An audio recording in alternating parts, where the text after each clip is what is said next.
انہی دنوں کا ذکر ہے، ایک رات آپ نماز میں قرآن پڑھ رہے تھے کہ جنوں کے ایک گروہ کا ادھر سے گزر ہوا۔ انہوں نے قرآن سنا تو ایمان لے آئے، اپنی قوم میں جا کر تبلیغ شروع کر دی، اور اللہ نے اپنے نبی کو یہ خوشخبری سنائی کہ انسان اگرچہ آپ کی دعوت کو قبول نہیں کر رہے، مگر بہت سے جن اس کے گرویدہ ہو گئے ہیں اور اس دعوت کو اپنی جنس میں پھیلا رہے ہیں۔ اس واقعے کی تفصیل سورہ احقاف کی آیات 29 تا 31 میں درج ہے۔ اور یاد کرو جب ہم نے آپ کی طرف جنوں کے ایک گروہ کو متوجہ کیا کہ وہ قرآن سنے، پس جب نبی کے پاس پہنچ گئے تو ایک دوسرے سے کہنے لگے خاموش ہو جاؤ۔ پھر جب تلاوت ختم ہو گئی تو اپنی قوم کو خبردار کرنے کے لیے واپس لوٹ گئے، کہنے لگے اے ہماری قوم، ہم نے یقیناً وہ کتاب سنی ہے جو موسیٰ کے بعد نازل کی گئی ہے، جو اپنے سے پہلی کتابوں کی تصدیق کرنے والی ہے، جو سچے دین اور راہ راست کی طرف راہبری کرتی ہے۔ اے ہماری قوم، اللہ کے بلانے والے کا کہا مانو، اس پر ایمان لاؤ تو اللہ تمہارے گناہ بخش دے گا اور تمہیں المناک عذاب سے پناہ دے گا۔ اس موقع پر جن آپ کے سامنے نہیں آئے تھے، نہ آپ نے ان کی آمد کو محسوس کیا تھا، بلکہ بعد میں اللہ نے وحی کے ذریعے سے آپ کو ان کے آنے اور قرآن سننے کی خبر دی۔ اس کے بعد تو جنوں کے پے در پے وفود حاضر ہونے لگے اور آپ سے ان کی آمنے سامنے ملاقاتیں ہوتی رہیں۔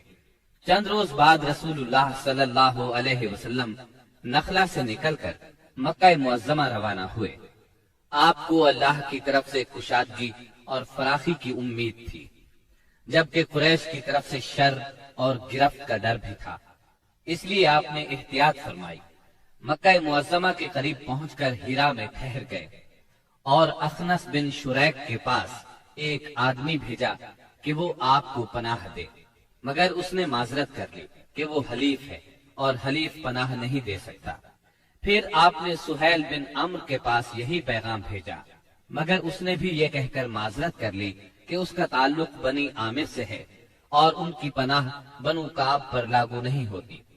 اب آپ نے مطعم بن عدی کو پیغام بھیجا۔ مطعم کا دادا نوفل بن عبد مناف نبی اکرم صلی اللہ علیہ وسلم کے جد اعلی ہاشم بن عبد مناف کا بھائی تھا، اور عبد مناف قبیلہ قریش کی سب سے معزز شاخ تھی۔ چنانچہ مطعم نے جواب میں ہاں کر دی اور خود اپنے بیٹوں کے ساتھ ہتھیار بند ہو گیا اور آپ کو بلوا بھیجا۔ آپ تشریف لائے، مسجد حرام میں داخل ہوئے، پہلے خانہ کعبہ کا طواف کیا، پھر 2 رکعت نماز ادا کی، اس کے بعد گھر تشریف لے گئے۔ اس دوران میں مطعم بن عدی اور اس کی اولاد نے مسلح حالت میں آپ کو اپنے گھیرے میں لیے رکھا، اور مطعم نے قریش میں اعلان کیا کہ اس نے محمد صلی اللہ علیہ وسلم کو پناہ دے رکھی ہے۔ قریش نے اس کی اس پناہ کو منظور کیا۔ رسول اللہ صلی اللہ علیہ وسلم کا معمول تھا کہ جب حج کا زمانہ آتا اور قبائل عرب مکہ معظمہ کے قرب و جوار میں اترتے تو آپ ایک ایک قبیلے کے پاس جاتے، اسلام کی تبلیغ فرماتے، میلوں میں جا کر بھی واعظ فرماتے، قبائل کا دورہ بھی کرتے۔ طائف سے واپس آ کر آپ نے تبلیغی سرگرمیوں کا دائرہ وسیع کر دیا۔ آپ مختلف قبائل کے محلوں میں جاتے یا مکہ سے باہر چلے جاتے، اور کہیں نہ جا پاتے تو راستوں میں کھڑے ہو جاتے، جو مسافر بھی مل جاتا اسے اللہ کا پیغام سناتے۔ آپ کی تبلیغی کوششوں سے جہاں عام آدمیوں نے اسلام قبول کیا، وہاں اثر و رسوخ رکھنے والے خواص نے بھی اس نعمت کو حاصل کیا۔ ان میں سے چند نام یہ ہیں۔ سوید بن صامت رضی اللہ عنہ، یہ انصار مدینہ کے قبیلہ خزرج سے تعلق رکھتے تھے، شاعری اور جنگ میں نمایاں تھے، امثال لقمان کے حافظ تھے، یعنی سابقہ آسمانی صحیفے کے حافظ تھے۔ یہ جب مدینہ منورہ واپس پہنچے تو جنگ بؤاس چھڑ گئی اور اسی میں قتل کر دیے گئے۔ یہ مدینے کے پہلے نوجوان تھے جو آپ کی دعوت سے متاثر ہوئے۔ ایاس بن معاذ رضی اللہ عنہ، مدینہ منورہ کے مشہور قبائل اوس اور خزرج کے خونریز مارکوں میں قبیلہ اوس کو شکست ہوئی، اور اوس کے معزز لوگ قریش مکہ کے پاس گئے کہ خزرج کے مقابلے میں انہیں اپنا حلیف بنا لیں۔ ایاس بن معاذ اس وقت کے رکن تھے۔ آپ صلی اللہ علیہ وسلم سے ملاقات کا شرف حاصل ہوا تو اسلام قبول کیے بغیر نہ رہ سکے۔ جب یہ واپس مدینے پہنچے تو ان کا انتقال ہو گیا۔ زماد ازدی رضی اللہ عنہ یہ یمن کے باشندے اور قبیلہ ازد شلوا کے ایک فرد تھے۔ اہل عرب میں جھاڑ پھونک اور تعویذ گنڈے کے لیے مشہور تھے۔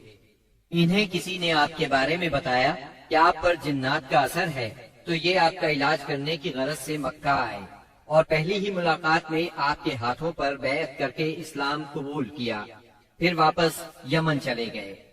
طفیل بن عمرو دوسی رضی اللہ عنہ یہ یمن کے قبیلے دوس کے سردار تھے۔ وہاں ان کی ایک طرح سے حکومت تھی۔ خود شاعر تھے، بہت ذہین تھے۔ مکہ میں ان کی آمد پر اہل مکہ نے شہر سے باہر نکل کر ان کا استقبال کیا۔ آپ سے ملاقات کا شرف حاصل ہوا۔ آپ نے اسلام کی تعلیمات سنائی، قرآن کریم کی بعض آیات کی تلاوت فرمائی۔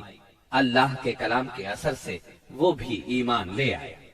ابو ذر غفاری رضی اللہ عنہ یہ یثرب کے اطراف میں رہنے والے تھے۔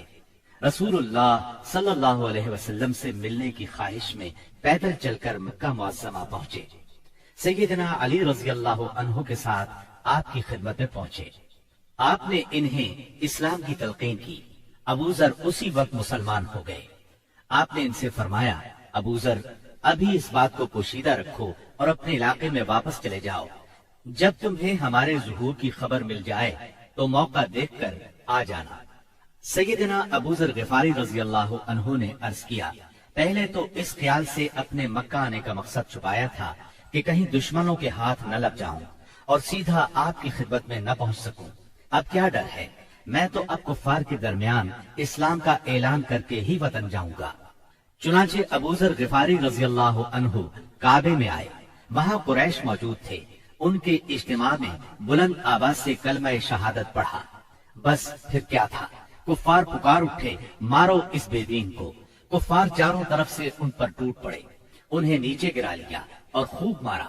سیدنا عباس رضی اللہ عنہ نے دیکھ لیا، پکار اٹھے، یہ تو قبیلہ غفار کا آدمی ہے، جہاں تم تجارت کے لیے جاتے ہو اور کھجورے لاتے ہو، اگر یہ مر گیا تو تم تجارت کے لیے اس طرف نہیں جا سکو گے۔ یہ سن کر انہوں نے ابو ذر کو چھوڑ دیا۔ دوسرے دن وہ پھر خانہ کعبہ پہنچے اور بلند آواز سے کلمہ پڑھا۔ قریش نے پھر مارا۔ آخر چند روز بعد ابو ذر واپس اپنے گھر چلے گئے۔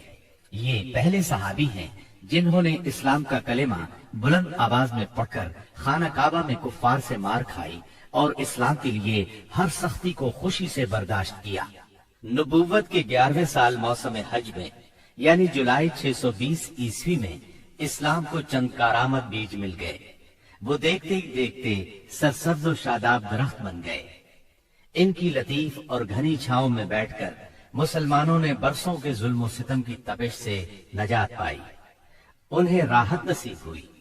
ان حضرات کے نام یہ ہیں: اسعد بن زرارہ، عوف بن حارث بن رفاعہ، یہ عوف بن افرا کے نام سے مشہور تھے، رافع بن مالک بن عجلان، عتبہ بن عامر بن حدیدہ، عقبہ بن عامر بن نابی اور جابر بن عبداللہ بن ریاح۔ یہ لوگ 11 نبوت میں حج کے لیے آنے والوں کے ہمراہ آئے تھے۔ چنانچہ یہ لوگ مینا کی گھاٹی میں رات کے وقت باتیں کر رہے تھے کہ رسول اللہ صلی اللہ علیہ وسلم کا گزر اس طرف سے ہوا۔ آپ نے آواز سنی تو ان کا رخ کیا، ان کے نزدیک پہنچ کر فرمایا، آپ کون لوگ ہیں؟ وہ بولے، ہم قبیلہ خزرج کا ایک گروہ ہیں۔ آپ نے فرمایا، یعنی یہود کے حلیف؟ وہ بولے، ہاں، آپ ٹھیک سمجھے۔ اس پر آپ نے فرمایا، تو پھر کیوں نہ آپ حضرات سے بیٹھ کر کچھ بات چیت کی جائے؟ انہوں نے کہا، ضرور، کیوں نہیں، تشریف رکھیے۔ چنانچہ آپ صلی اللہ علیہ وسلم وہاں ان کے پاس بیٹھ گئے۔ آپ نے ان پر اسلام کی حقیقت واضح کی، قرآن کی تلاوت کی اور اللہ عز و جل کی طرف دعوت دی۔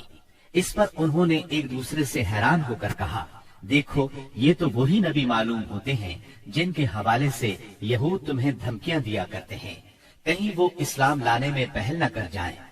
چنانچہ ان حضرات نے فوراً ہی اسلام قبول کر لیا۔ پھر انہوں نے کہا، ہم اپنی قوم کو ایسی حالت میں چھوڑ کر آئے ہیں کہ کسی اور قوم میں ان جیسی دشمنی نہیں ہے۔ بس اگر اللہ تعالیٰ انہیں آپ پر اکٹھا کر دے تو ان کے لیے آپ سے معزز کوئی نہیں ہوگا۔ پھر انہوں نے وعدہ کیا ہم دین کی دعوت دیں گے، آئندہ سال حج کے موقع پر پھر آپ سے ملاقات کریں گے۔ اور پھر جب یہ لوگ واپس مدینہ منورہ گئے تو اپنے ساتھ اسلام کا پیغام بھی لے گئے، چنانچہ وہاں گھر گھر اسلام کا چرچا ہونے لگا۔ اسی سال یعنی شوال 11 نبوت میں رسول اللہ صلی اللہ علیہ وسلم نے سیدہ عائشہ رضی اللہ عنہا سے نکاح فرمایا۔ اس وقت ان کی عمر 6 برس تھی۔ پھر ہجرت کے پہلے سال شوال ہی میں مدینے میں ان کی رخصتی ہوئی، اس وقت ان کی عمر 9 برس تھی۔